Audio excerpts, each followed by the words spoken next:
नमस्ते दोस्तों, आपका हमारे YouTube चैनल में स्वागत है। और फेडरल रिजर्व का फैसला आ चुका है। फेडरल रिजर्व ने ब्याज दरों में कोई बदलाव नहीं किया है और फेडरल रिजर्व के इस फैसले का सोने चांदी के भाव पर क्या असर होगा, पर बात करने के लिए हमारे साथ HDFC सिक्योरिटीज से अनुज गुप्ता जी हैं। अनुज जी, आपका बहुत-बहुत स्वागत है। अनुज जी, ये जो फेडरल रिजर्व ने फैसला किया है, सबसे पहले तो ये बताइए आप इसको कैसे देखते हैं? Virendra ji, good morning.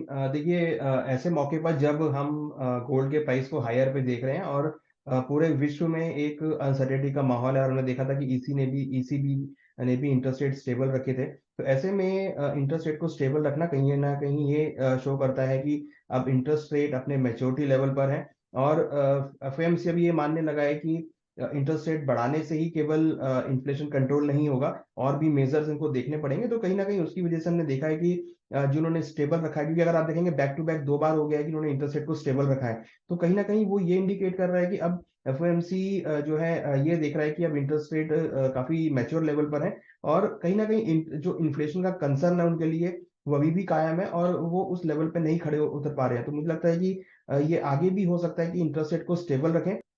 जो है फेडरल रिजर्व का जो फैसला है, ये क्या पूरी तरह से अब सोने चांदी के भाव पर से इसका इम्पैक्ट जो है वो नहीं होगा? क्योंकि अब अगर ब्याज दर नहीं बढ़ती है तो नया फैक्टर जो इजराइल और हमास का जो तनाव चल रहा है वो एक बहुत बड़ा फैक्टर हो गया है। तो अब आप आगे इन दोनों जो फैक्टर्स हैं इनको देखते हुए और भी कुछ है, नवंबर में कुछ कोई बड़ा इवेंट है क्या? तो उसके हिसाब से कैसे भाव देख रहे हैं सोने चांदी का? लास्ट टाइम देखिए उन्होंने कहा था कि 4 बार वो इंटरेस्ट रेट कट करेंगे, बट बाद में हमने देखा कि उन्होंने अपनी उसको रिवाइज़ किया और उन्होंने ये बोला कि अब वो इंटरेस्ट रेट को 2 बार कट कर सकते हैं।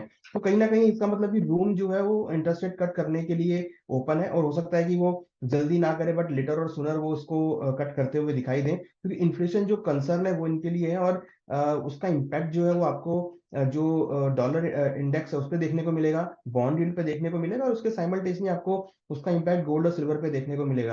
और हमने देखा है कि कल रात से लेकर अगर आप देखेंगे तो जो डॉलर इंडेक्स है वो अब 106 के नीचे आता हुआ दिखाई दिया है, जो कि एक दिखता है कि अब जो डॉलर इंडेक्स है वो रेजिस्टेंस लेवल पर आ गया है। और हमने उसके बाद देखा कि गोल्ड का प्राइस एक शूट अप होता हुआ दिखाई दिया। तो हमें लगता है कि गोल्ड के प्राइस जो है इस पॉइंट से क्यूज ले सकते हैं और स्लो एंड स्टेडी फॉर्म में आपको ऊपर की तरफ जाते हुए दिखाई देंगे। हालांकि हमने रिसेंटली देखा था $2000 के ऊपर के लेवल आते हुए दिखाई दिए थे। तो अगेन हम एक्सपेक्ट कर रहे हैं कि 1990 और $2000 के लेवल जो है वो आपको गोल्ड में देखने को मिल सकते हैं।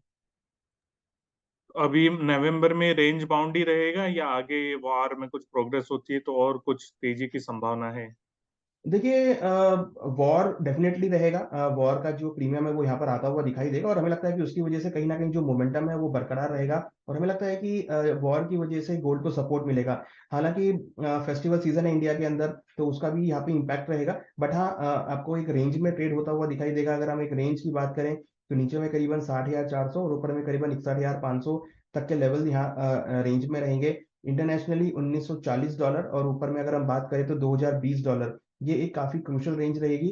आइदर साइड ब्रेकआउट होता है तो आपको मोमेंटम देखने को मिलेगा। बट हाँ, जिस तरीके का सेंटीमेंट है, हमें लगता है कि सेंटीमेंट गोल्ड में आपको पॉजिटिव ही देखने को मिल सकता है, और आपको कहीं न कहीं निचले स्तरों पर जो खरीदारी है वो गोल्ड में आती हुई दिखाई देगी। में हमने देखा है कि $22 को काफ़ी स्ट्रॉन्ग सपोर्ट लिया है। कल भी हमने देखा था एक डिप आया था, फिर वहाँ से अच्छी रिकवरी देखने को मिली। तो चाँदी में भी हमें लगता है कि इंटरनेशनली $22 काफ़ी स्ट्रॉन्ग एक सपोर्ट रहेगा और $24 एक रेजिस्टेंस रहेगा। वहीं अगर आप इंटरनेशनली बात करेंगे तो 70,000 का एक सपोर्ट लेवल रहेगा और 73,000 73,000 एक रेजिस्टेंस के तौर पे रहेगा। तो हमें लगता है कि 70 से लेकर 73 के बीच चाँदी का प्राइस मूव हो सकता है। यहाँ पर भी आपको कहीं न कहीं एक slow and steady bounce back आता हुआ दिखाई देगा। हमने रिसेंटली देखा कि चाइना जो है बेस मेटल की साइड पर अपनी इकोनॉमी के साइड पर कुछ स्टिमुलस पैकेज लाने की बात कर रहा है, तो उससे काफ़ी हद तक हमें दिखेगा कि सपोर्ट जो है, वो आपको आता हुआ दिखाई देगा। तो मोमेंटम जो है, वो मार्केट में रहेगा, और उसकी वजह से हम इंडस्ट्रियल मेटल के अंदर भी अच्छी ग्रोथ आते हुए देखेंगे। तो चांदी के अंदर भी हमें लगता है कि एक बाय ऑन डिप्स की स्ट्रेटेजी आपको देखने को मिल सकती है। जी अनुज भाई, ये जानकारी देने के लिए बहुत बहुत धन्यवाद आपका।